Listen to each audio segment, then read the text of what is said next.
Assalamualaikum warahmatullahi wabarakatuh. Kami dari kelompok 10 di sini akan memenuhi tugas pengantar ilmu filsafat, dan saya sendiri, Beliana Putri, sebagai moderator akan memaparkan materi pembuka mengenai pengertian filsafat sebagai ilmu. Filsafat adalah ilmu yang mempelajari tentang segala sesuatu yang ada di dalam semesta dan merupakan induk dari ilmu pengetahuan.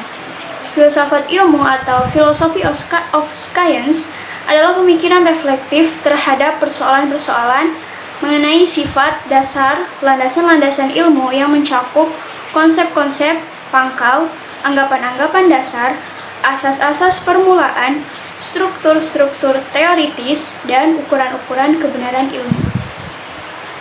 Kemudian, untuk materi selanjutnya akan dibawakan oleh rekan saya, Nania Vitasari, dan dilanjutkan dengan Panggah Wahyu Indri Cahyani yang akan memaparkan materi pertama dan materi kedua. Terima kasih.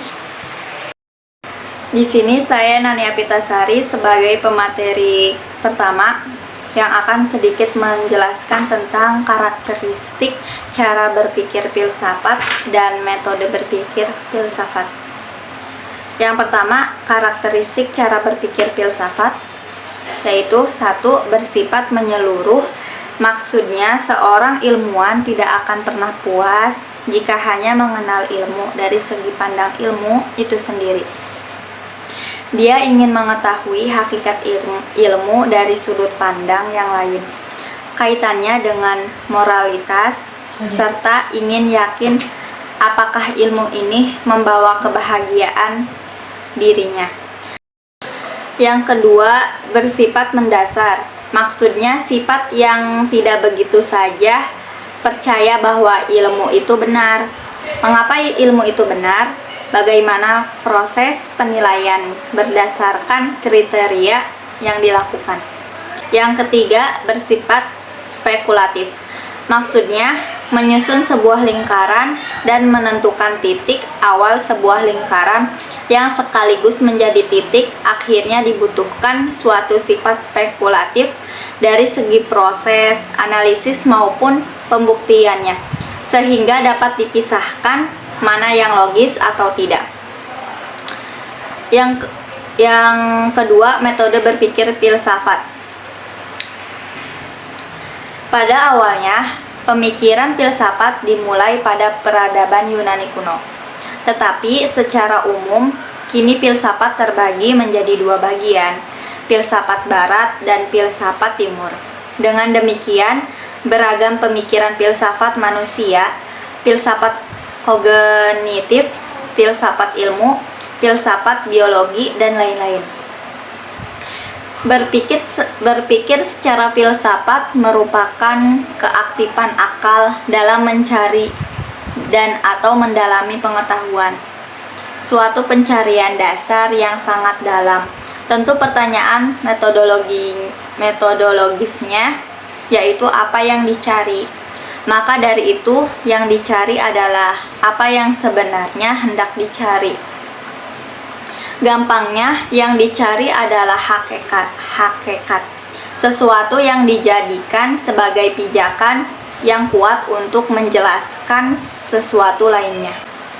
Secara mendasar, ada 3 hal yang selalu dibahas oleh para pembelajar filsafat. Pertama, ontologi, biasa disebut being atau tentang yang ada. Realitas. Kedua, epistemologi. Soal kedua ini merupakan pembahasan tentang pengetahuan, menguji dasar dari pengetahuan, juga struktur dari pengetahuan. Ketiga, aksiologi atau etika. Soal ini membahas tentang nilai, seberapa bernilainya sesuatu, kualitas nilai dari sesuatu dengan uraian dasar-dasar pengetahuan yang ada. Intinya adalah argumentasi. Dengan demikian, ada juga hal yang paling dasar sekaligus wajib dikuasai. Ontologi, epistemologi, etika. Ketiganya merupakan langkah atau metode yang biasa digunakan dalam pemikiran filsafat demi menjelaskan persoalan yang ada. Tentunya berharap yang dipelajari adalah gagasannya yang sekaligus juga dipikirkan secara metodologis. Tidak dapat dimakan mentah. Misalnya memulainya pada pikiran Socrates yang artinya hidup yang tidak diuji adalah hidup yang tidak layak dijalani. Terima kasih. Macam-macam metode berpikir filsafat. A. Kritis. Sikap yang senantiasa mempertanyakan sesuatu atau berdialog, mempunyai rasa ingin tahu, membedakan hingga akhirnya ditemukan hakikat. B. Rasional. Kegiatan yang mempergunakan kemampuan pikiran untuk menalar yang berbeda dengan aktivitas berdasarkan perasaan dan naluri. C. Logis. Sikap yang digunakan untuk melakukan pembuktian berpikir sesuai kenyataan, memahami konsep saling keterkaitan atau berhubungan. D. Konseptual, menyingkirkan hal-hal khusus, konkret, individual, sehingga terbentuk konsep dan teori yang terumuskan secara objektif. E. Radikal, berpikir mendalam atau sampai ke akar-akarnya, sampai pada hakikat atau substansi. V. Koheren, berpikir secara konsisten, tidak acak sesuai dengan kaidah berpikir logis, menganggap suatu pernyataan benar bila di dalamnya tidak ada pertentangan. G. Sistematis, pendapatnya saling berhubungan secara teratur dan ada maksud dan tujuan tertentu. H. Komprehensif, mencakup atau menyeluruh dalam menjelaskan.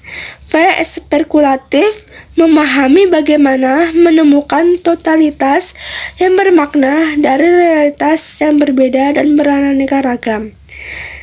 J. Bebas, berpikir sampai batas-batas yang luas, tidak terkekang, bebas dan prasangka sosial, historis, kultural, bahkan religius.